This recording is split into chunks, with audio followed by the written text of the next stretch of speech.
осетину важно знать, откуда берется начало слова «Ирон». Оно берется от названия созвездия Орион, не путать с Орионом, которое было искажено, оттуда и начало всех нартов. Они являются представителями арийской расы. В Осетии по сегодняшний день есть ущелье, в котором находится Дзуар, это сакральное место для каждого осетина, в том числе для настоящих арийцев, живущих на нашей земле, придерживающихся к мировоззрению предков, называется Реком, от осетинского Ариком, ущелье ариев. С ней также связано слово «индоарийцы».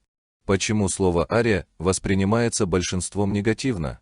Во время Второй мировой войны такие же, как Гитлер, дали ему идеологию истребления славяно-ариев, под лозунгом «Мы – арийцы». Также они пользовались древним солярным символом, свастикой, от осетинского сауаса, первопредок нартов, по мифологии произошедший из огня, отсюда название «нарты» «наарт». Слово «индоарийцы» было заменено на «индоиранцы», однако к Ирану никакого отношения они не имеют, а наоборот, земли Ближнего Востока, в том числе Ирана, принадлежали скифам.